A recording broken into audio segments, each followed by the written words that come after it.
How are you? This is the second to the last chapter in the book of Pinocchio. We won't end today, but next time we will bring the story to its end. I want to talk about something though that I forgot to mention last time. So let me bring the book over. There we go. Okay. So you remember that Pinocchio was a donkey. He was unable to save himself. He became lame. Was good for nothing other than to kill and then to skin and use for a drumhead or so forth. And so Pinocchio here he's probably at his lowest point here. He can do nothing to help himself. He's worth next to nothing. And he is then thrown into the water. And then surprisingly, when he comes out of the water, he is restored and made new. That reminds me of something. But then he was chased by the shark. And then here we go, chapter 35. In the shark's body, Pinocchio finds home. Let's begin. Pinocchio, as soon as he had said goodbye to his good friend the Toonie, darted away in the darkness and began to walk toward the faint light which glowed in the distance. As he walked, his feet splashed in a pool of greasy and slippery water, which had a heavy smell of fish fried in oil, so that Pinocchio thought it was lint. The farther on he went, the brighter and clearer grew the tiny light. On and on he walked until finally he found a little table set for dinner and lighted by a candle stuck in a glass bottle. And near the table sat a little old man eating live fish. They wiggled so that now and again one of them slipped out of the old man's mouth and escaped under the table. At this sight, the poor marionette was filled with such great and sudden happiness that he almost dropped in a faint. Wonder who it could be. He wanted to laugh. He wanted to cry. He wanted to say 1,000 things. But all he could do was stand still, stuttering and stammering. At last, with a great effort, he let out a scream of joy, and opening wide his arms, he threw them around the old man's neck. "Oh, father, dear father, have I found you at last? Now I shall never, never leave you again." Is that who you thought it was? Of course you did. "Are my eyes really telling me the truth?" answered the old man, rubbing his eyes. "Are you really my own dear Pinocchio?" "Yes, yes, yes, it is I. Look at me. And you have forgiven me, haven't you? Oh, my dear father, how good you are. And to think that oh, but if only you knew how many misfortunes have fallen on my head and how many troubles I have had. Just think that on the day you sold your old coat to buy me my ABC books so that I could go to school, I ran away to the Marionette Theater, and the proprietor caught me and wanted to burn me to cook his roast lamb. He was the one who gave me the 5 gold pieces for you, but I met the fox and the cat who took me to the Inn of the Red Lobster. I left the inn alone, and I met the assassins in the wood. I ran, and they ran after me, till they hanged me to the branch of a giant oak tree. Then the fairy with azure hair sent the coach to rescue me, and the doctors, after looking at me, said, 'If he's not dead, then he is surely alive.' And then I told a lie, and my nose began to grow till I couldn't get it through the door. And I went with the fox and the cat to the field of wonders to bury the gold pieces. The parrot laughed at me and said, instead of 2,000 gold pieces, I found none. When the judge heard that I'd been robbed, he sent me to jail to make the thieves happy, and when I came away I saw a fine bunch of grapes hanging on a vine. The trap caught me, and the farmer put a collar on me and made me a watchdog. He found that I was innocent when I caught the weasels, and he let me go. The serpent with the tail that smoked started to laugh, and a vein in his chest broke, and so I went back to the fairy's house. She was dead, and the pigeon, seeing me crying, said to me, I have seen your father building a boat to look for you. And I said, Oh, if only I had wings. And he said to me, Get on my back, I'll take you. We flew all night long, and the next morning the fishermen were looking toward the sea, crying, There's a poor little man drowning. And I knew it was you, because my heart told me so, and I waved to you from the shore.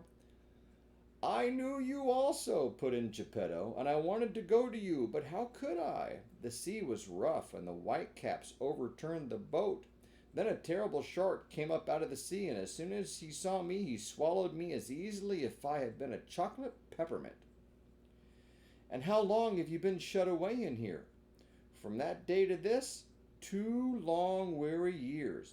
2 years, my Pinocchio. And how have you lived?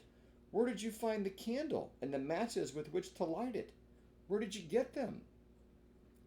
In the storm which swamped my boat, a large ship also suffered the same fate.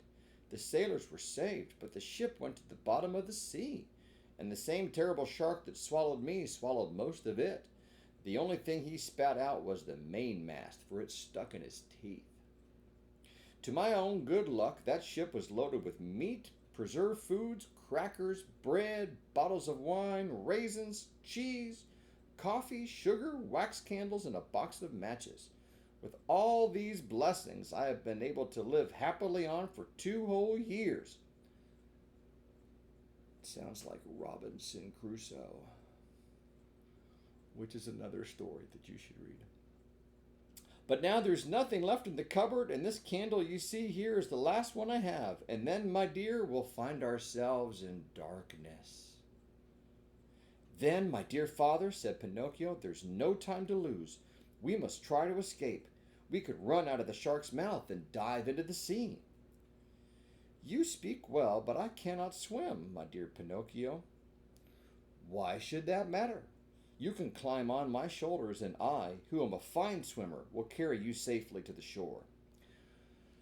Dreams, my boy, answered Geppetto, shaking his head and smiling sadly. Do you think it possible for a marionette a yard high to have the strength to carry me on his shoulders and swim? Try it and see, and in any case, if we must die, we shall at least die together. Pinocchio took the candle in his hand, and, going ahead to light the way, he said to his father, Follow me and have no fear. So now we got to show you the next picture. This is the last full page, 2-page picture in the book. Oh my, can you see it? There's the mouth of the great shark with all the debris. I think that's called flotsam and jetsam or so forth. But then there's Pinocchio leading his father toward the front with the candle.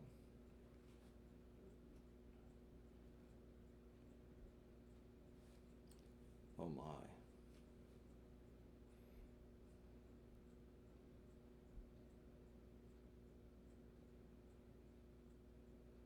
Okay, here we go. They walked a long distance through the stomach and the whole body of the shark. When they reached the throat of the monster, they stopped for a while to wait for the right moment in which to make their escape. The shark, being very old and suffering from asthma and heart trouble, was obliged to sleep with his mouth open. Because of this, Pinocchio was able to catch a glimpse of the sky filled with stars through the open jaws of his new home. I have to tell you, I love the sky, even at night. The time has come for us to escape, he whispered, turning to his father. The shark is fast asleep. The sea is calm, and the night is as bright as day. Follow me closely, dear father, and we shall soon be saved. No sooner said than done. They climbed up the throat of the monster till they came to that immense open mouth. There they had to walk on tiptoes, for if they tickled the shark's long tongue, he might awaken. The tongue was so wide and so long that it looked like a county road. The 2 fugitives were just about to dive into the sea when the shark sneezed, and as he sneezed, he gave Pinocchio and Geppetto such a jolt that they found themselves thrown on their backs and dashed once more, and very unceremoniously, into the stomach of the monster. To make matters worse, the candle went out, and they were left in the dark. "And now?" asked Pinocchio with a serious face. "Now we are lost." That's his father. "Why lost?" said Pinocchio. "Give me your hand, dear father, and be careful not to slip. We must try again. Come with me, and don't be afraid." Pinocchio took his father by the hand, and, always walking on tiptoes, they climbed up the monster's throat for a second time. Then they crossed the whole tongue and jumped over 3 rows of teeth. But before they took the great last leap, the marionette said, "Climb on my back and hold on tightly to my neck. I'll take care of everything." As soon as Geppetto was comfortably seated on his shoulders, Pinocchio, very sure of what he was doing, dived into the water and started to swim. The sea was like oil, the moon shone in all splendor, and the shark continued to sleep so soundly that not even a cannon shot would have awakened him. That's the end of chapter 35. Oh my. Notice the change that has come over Pinocchio. When he tells his story to Geppetto, it's not random. Pinocchio puts things in the proper order. He has a better understanding now of the world and his place in it. Oh my goodness.